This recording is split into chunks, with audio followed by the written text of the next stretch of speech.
Hello बच्चों, तो आपका स्वागत है हमारे यूट्यूब चैनल मैथ 2.0 विकास में।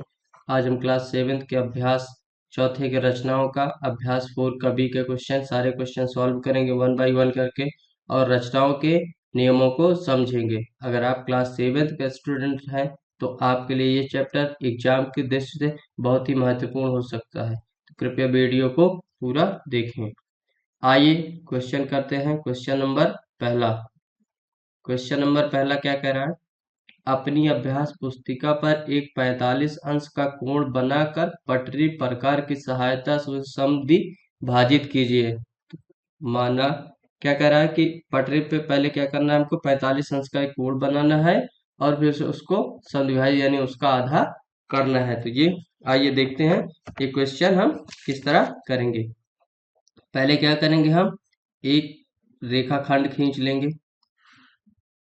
पहले हम क्या करेंगे, एक रेखाखंड खींच लेंगे।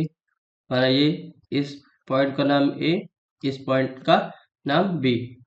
अब क्या करेंगे, अब हम यहाँ से ए को केंद्र मान के एक चाप लगाएंगे। मान लीजिए यहाँ से ये हमने एक क्या किया, चाप लगा दिया, एक चाप लगा दिया। अब हम क्या करेंगे, उसी चाप से, जिस चाप से इसको ये चाप लगाए हैं, उसी कंपास से बिना चेंज किए हुए यानी उसी प्रकार को बिना चेंज किए हुए इस बिंदु को मान लीजिए जहाँ पे काटा उसने ए और बी को पी, तो पी पे प्रकार रख के एक एक क्रॉस लगाएंगे।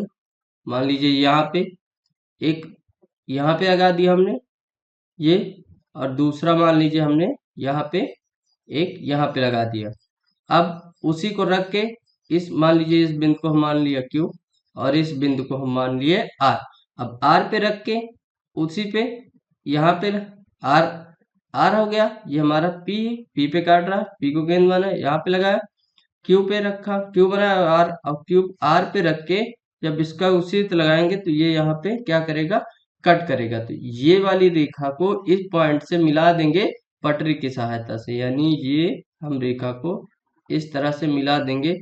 तो ये हमारा जो एंगल बनेगा पूरा, ये बनेगा पूरा हमारा 45 अंश का। यहाँ पे हमको क्या करना है, 45 अंश का कोण बना है। ये कोण हमने इसलिए यहाँ पर टिक लगाया कि यहाँ से इसको करेंगे तो आपको एकदम क्लियर समझ में आ जाएगा कि यहाँ से काटा गया है। अब यहाँ से एक हम क्या करेंगे, एक चाप लगा देंगे फिर से। ये चाप लगा दिया, इसको हम एक यहाँ पे एक हमने क्या किया, एक चाप लगा दिया। अब फिर से दोबारा हम पी को क्या मानेंगे, केंद्र। पी को केंद्र मान के इस चाप से यानी इस पी और क्यू के सिर्फ चाप को पी को केंद्र मान के आधे से अधिक त्रिज्या पे क्या करेंगे, एक चाप लगाएंगे। मान लीजिए यहाँ से ये, और सेम उसी चाप से बिना घटाए बढ़ाए क्यू को केंद्र मान के एक चाप लगाएंगे। तो ये चाप यहाँ, अब ये इस पॉइंट को, ये पॉइंट जहाँ कट कर रहा है उसको इस बिंदु ए बिंदु से मिला देंगे पटरी की सहायता से, यानी ये इसको हम इस कोण को ये आ गया, इसको इससे मिला देंगे। तो ये हो जाएगा हमारा 22.5 अंश का कोण, और ये भी हमारा हो जाएगा 22.5 का, यानी 22 दूनी 24, 45/2, यानी क्या कह रहा है, सम विभाजित करना इस। आइए अगला देखते हैं, क्वेश्चन नंबर 2 क्या दिया है। क्वेश्चन नंबर 2 कह रहा है कि कोई कोण पी क्यू आर खींचिए। एक कोण क्यू एस इस प्रकार खींचिए कि कोण P Q S is equal to कोण आर क्यू एस हो। तो एक कोण खींचेंगे हम पहले, ये ये कोण हमने खींच दिया। इस कोण का नाम हमको देना है पी क्यू और आर, ये नाम दे दिया। अब यहाँ से अगला क्या कह रहा है, क्यू एस इस प्रकार रेखा खींचे। रेखा खींचने का तो मान लीजिए हमने क्यू को क्या माना, क्यू को केंद्र मान के एक चाप लगा दिया यहाँ से यहाँ तक में। इस चाप को नाम दे दिया हमने ए और इसको नाम दे दिया हमने बी। अब क्या करेंगे आगे, यहाँ पे ए को केंद्र मान के प्रकार से आधे से अधिक त्रिज्या लेके एक चाप यहाँ लगाएंगे। दूसरा क्या करेंगे, उसी चाप से बिना घटाए बढ़ाए उसको बी को केंद्र मानेंगे और बी पे प्रकार रख के यहाँ पे एक क्रॉस लगाएंगे, यहाँ पे एक चाप लगाएंगे मतलब।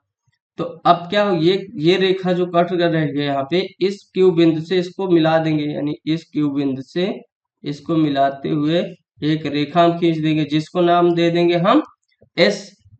जिसको नाम दे देंगे एस। हमने क्या किया, पी क्यू आर को क्या किया, सम विभाजित। इसने यहाँ पे ये नहीं बोला कि सम विभाजित कर, यानी पी क्यू आर को हमने क्या किया, सम विभाजित कर दिया। तो अब कोण हमारा क्या हो गया, कोण P Q R is equal to P Q, sorry P Q S, पहले क्या लेंगे, P Q S is equal to P Q S हो गया, और दूसरा हम ले लेंगे कोण आर क्यू एस, यानी ये हमारा क्या, right hand is equal to left hand proof, यानी आंसर हमारा क्वेश्चन नंबर 2 का ये आंसर आ गया। अब क्वेश्चन नंबर हम देखें अगला, यानी क्वेश्चन नंबर 3। क्वेश्चन नंबर 3 क्या कह रहा है, एक 120 का कोण खींचकर पटरी प्रकार की सहायता से इसको 4 बराबर भागों में विभक्त कीजिए और नापकर सत्यापित कीजिए। इस पे क्या करना है, मान लीजिए हमने ये पहले ये एक रेखाखंड खींच लिया, इस पॉइंट को नाम दे दिया हमने ए, इस पॉइंट को हमने नाम दे दिया बी, इसको ए दे दिया, इसको बी दे दिया। अब यहां से ए से एक चाप लगा के खींचेंगे पूरा, यहां तक हमें क्या किए, एक चाप खींच दिए। अब इस बिंदु को मान लेते हैं हम P। अब यहां से एक चाप, यहाँ P को हम क्या करेंगे, केंद्र मान के, P को केंद्र मान के एक चाप लगाएंगे यहाँ पे, दूसरा चाप लगाएंगे हम यहाँ पे एक, और दूसरा चाप हम एक यहाँ पे लगाएंगे। इसका नाम दे देंगे हम Q और इसको नाम दे देंगे R।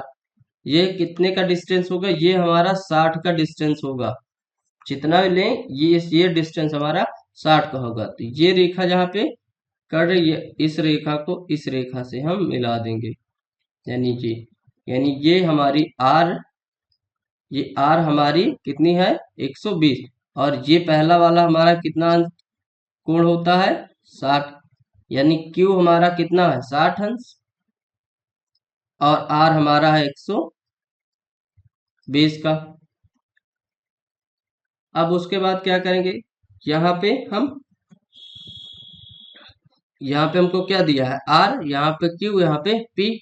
अब दोबारा से हम क्या करेंगे, 4 हमको कितना 120 का 4 भाग करना है, यानी 120 बट्टा 4, यानी 4 तिहाई 12, यानी 30 अंश के कितने कोण बनेंगे हमारे पास, 4 कोण।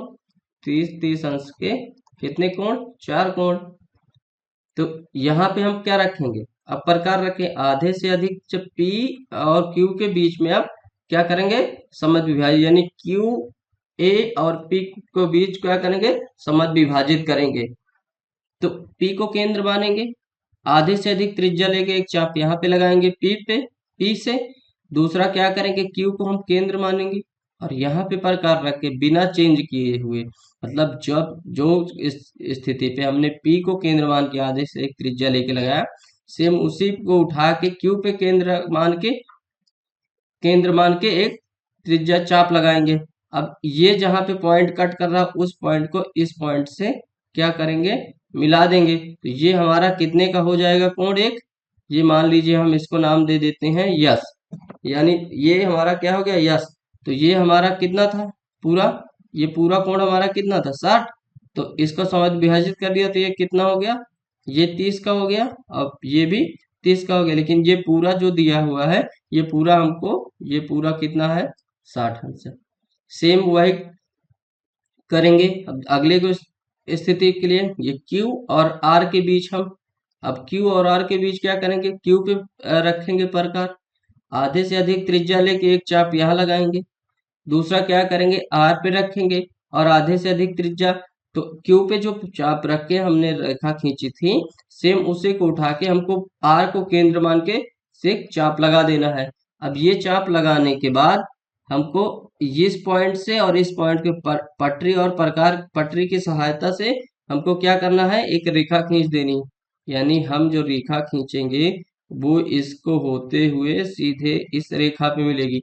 यानी ये पूरा एंगल हमारा जो दिया है वो कितना है 60 है, लेकिन ये एंगल हमारा कितना हो जाएगा 30, और ये एंगल हमारा हो जाएगा 30। आई होप, उम्मीद करते हैं कि क्वेश्चन नंबर 3 आपको समझ में आ गया होगा। तो थैंक यू।